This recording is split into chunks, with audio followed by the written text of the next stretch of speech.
हर हर महादेव। जय शिव शंकर। प्यारे बच्चों, कैसे हो तुम? आज का यह संदेश तुम्हें बहुत खुशी प्राप्त करवाएगा, क्योंकि इस संदेश में कुछ ऐसा है जो तुम्हारी आत्मा को बहुत ही शांति मिल जाएगी। मेरे बच्चे, आज जो मैं बताने वाला हूँ उसका तुम बहुत दिनों से इंतजार कर रहे थे, बहुत दिनों से अपने मन में यह विचार कर रहे थे कैसे आए मेरे अनुकूल दिन। परंतु मेरे बच्चे, अब तुम्हारे पास वह दिन आ गया है, क्योंकि अब तुम्हारी इच्छा के अनुसार तुम्हें सब कुछ मिलने वाला है। तो मेरे प्यारे बच्चे, इस संदेश को अपनी आत्मा से जोड़ने के लिए इसे पूरा सुने, उसे बीच में छोड़ने का प्रयास ना करें, अन्यथा तुम वह चीज आज छोड़ दोगे जिसकी इतने सालों से तुमने प्रतीक्षा की, और वह जाने पर दोबारा कभी भी नहीं तुम्हारे पास आएगी। मेरे बच्चे, बहुत ही सौभाग्यशाली हो तुम। आज तुम्हारे प्रभु, तुम्हारे भोलेनाथ जी तुम्हारे समक्ष उपस्थित हुए हैं,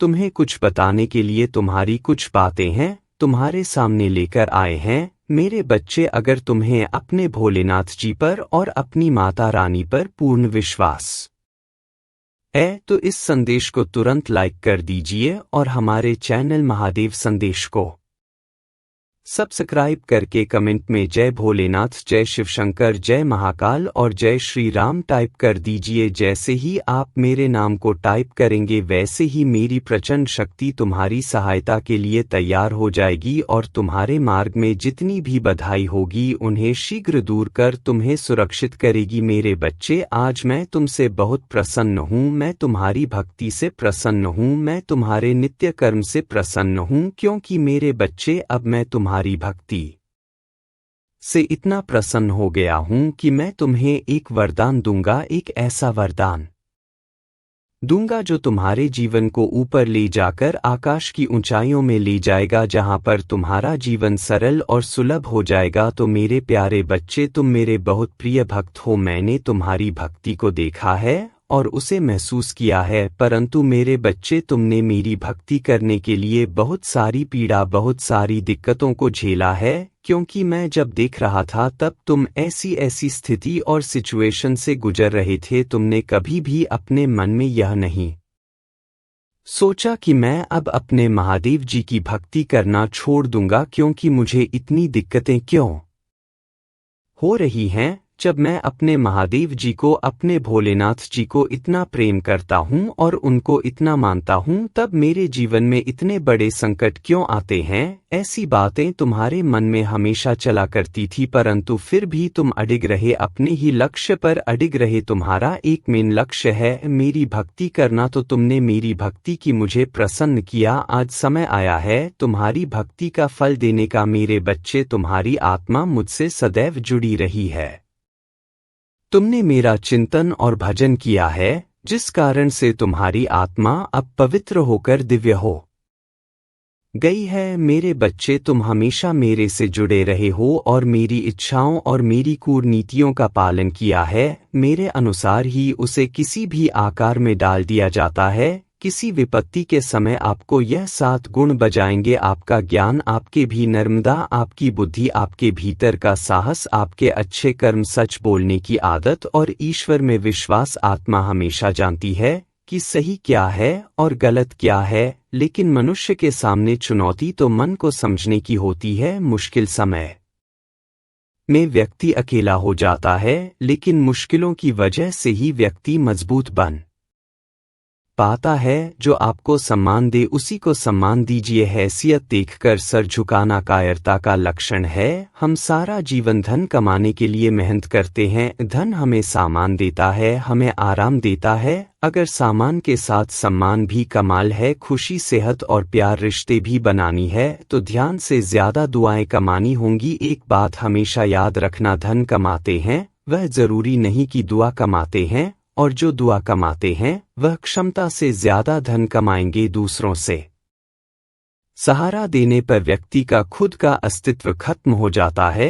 जिस प्रकार सूर्योदय होने पर चंद्रमा अपनी चमक खो बैठता है, वैसे ही महान वही है। मेरे प्रिय बच्चे, मैं भक्ति करने के लिए तुम्हें नहीं रोक रहा हूँ, परंतु अपने घर और अपने परिवार को भी देखना एक भक्ति के ही समान है। परंतु तुमने एक नहीं मानी, तुम सदैव मेरी भक्ति के अलावा कुछ नहीं करते थे, बार बार मुझे अपनी उन भक्ति से प्रसन्न करने का प्रयास करते थे। जिस तरह से तुम सोचते थे कि मेरे प्रभु प्रसन्न हो जाए, वैसा वैसा तुम मेरे लिए करते थे। तुमने मेरे लिए बहुत सारी यातनाओं को सहा है, अपने जीवन में कठिनाइयों को देखा है, परंतु अब नहीं। अब तुम्हारे जीवन के सभी दुखों का अंत होगा। अब तुम्हारे महादेव जी स्वयं तुम पर अपनी कृपा दृष्टि करेंगे और तुम्हारे लिए वह सब चीज लेकर के आएंगे जिनकी तुमने अपने मन में इच्छा रखी थी और मेरी भक्ति करना प्रारंभ किया था। मेरे बच्चे, मेरी भक्ति करना इतना आसान और सरल नहीं है। मेरी भक्ति एक प्रकार से सरल भी है और दूसरी प्रकार से कठिन भी है, परंतु मेरा भक्त चयन करता है कि मुझे किस प्रकार की भक्ति करनी है। यदि उसका हृदय साफ है और वह मन से भक्ति कर रहा है, तो वह मेरी भक्ति चाहे जहां रहकर भी कर सकता है। मेरे मंदिर और मेरे चित्र की आवश्यकता नहीं है, परंतु जो सिर्फ दिखावे के लिए भक्ति करते हैं, उनके लिए तो दिखावा ही परम आवश्यक होता है, परंतु दिखावे से कुछ नहीं होता है। तुम्हें यदि भक्ति करनी है तो सच्ची भक्ति करो, मन से करो, तन से करो, तभी तुम्हें उसका फल मिलेगा। आज मेरे इस भक्त ने मेरे तन, मन और धन से भक्ति की है, इसलिए आज मैं उसके समक्ष प्रस्तुत हुआ हूँ, उसे दर्शन देने के लिए और उसकी व्यवस्थाओं को सुधारने के लिए। अब मैं उसके जीवन में इस प्रकार से एक खुशी का भूचाल लाऊंगा जिससे उसकी पूरी जीवनी पलट जाएगी और एक नए जीवन का आरंभ हो जाएगा। अब वह किसी भी चीज के लिए तरसेगा नहीं और ना ही किसी चीज के लिए रोएगा, उसे भी सब चीज मिल जाएंगी। इसके लिए वह एक दूसरे की अनेकों बातें सुनता था, क्योंकि उसके पास कुछ ना होने के कारण जब किसी से कुछ मांगता था तो तुम्हें लोग कुछ नहीं देते थे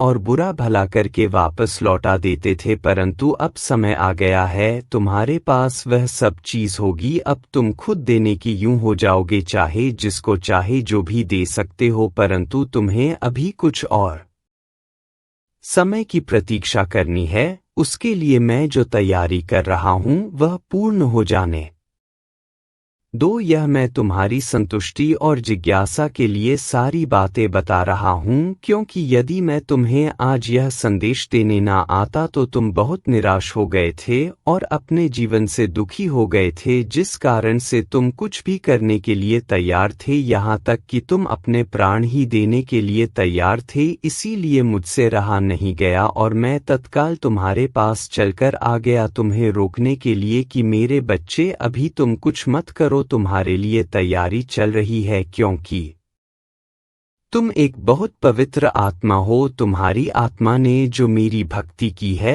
और जो मेरे से प्रेम बनाया है, उसका फल अब तुम्हें प्राप्त होकर रहेगा। जो भी भक्त शिव से जुड़ जाता है वह कभी भी अकेला नहीं रहता है। भगवान शिव उसकी हमेशा रक्षा करते हैं और उनको हर दुखों से दूर रखते हैं। मेरे बच्चे, तुम इतनी छोटी सी उम्र में मेरी भक्ति हो करना शुरू किया है। जितनी छोटी उम्र में लोग सही से चलना नहीं सीख पाते हैं, इसलिए मेरा आशीर्वाद सर्वदा तुम्हारे साथ रहेगी। यदि तुम मुझ पर विश्वास रखते हो तो मेरे इस संदेश को अभी लायक करो और इसे अपने